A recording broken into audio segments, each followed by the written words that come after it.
This is my favorite wedding floor plan of all time. So save, screenshot, whatever you need to do, but I'm gonna talk you through certain elements and why I choose them as a wedding professional. As always, I advocate for people to choose what is best for them and their partner, so this may not resonate with everyone, and that's fine, scroll on past. And I wanna preface by saying this is definitely built out for an open space when it comes to your reception. So if you're in a unique venue, this may not be applicable. Let's get to it, my favorite wedding floor plan of all time. Covering some of this up, but sorry, I'll move my floating head when it comes time for me to show this side.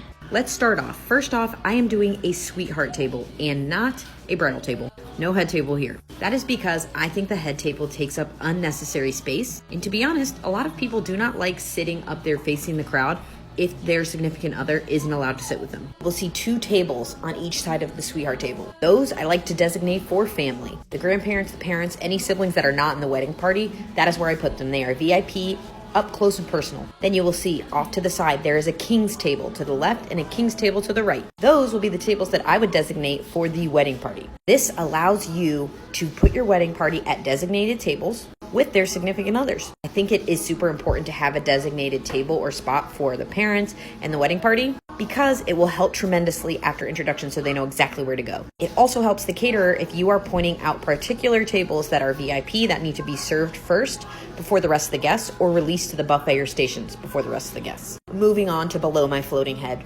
There's a stage. I do not care if it's a DJ or a band. I highly suggest elevating the entertainment. It's classy, makes the room look better. Also on the corner of the dance floor, you can see there's a small cake table. It's not dead center, but it's on the edge of the dance floor, so once cake cutting is done, it can be shimmied off the dance floor and out of everyone's way. You'll also notice that the dance floor is in the center, the main hub of the reception space. That is because there are a lot of star moments that happen on the dance floor. First dance, parent dances. This is the most easily accessible place to put your dance floor. Also, if you are a big dance crowd, you want the dance floor in the center because it's going to draw everybody in. I also love when there's mixed shaped tables. It adds a whole layer and dimension to the room rather than having everything the same exact shape and size. This also is very helpful if you have different size groups, families. This gives you a ton of flexibility. You will notice I have lounge pods, one on each side of the dance floor and one in each corner, giving your guests the opportunity to rest in the lounge. If they do not want to be on the dance floor, they can be a little bit quieter away from the dance floor or right up next to the action. I have a cards and gifts table right near the entrance. That's usually where the guest book is,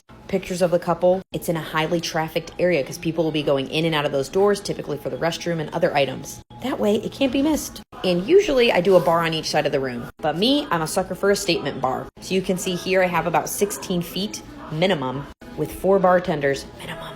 That will be behind this statement bar. It will be decked out from head to toe in the decor. That's it, people. Cheers.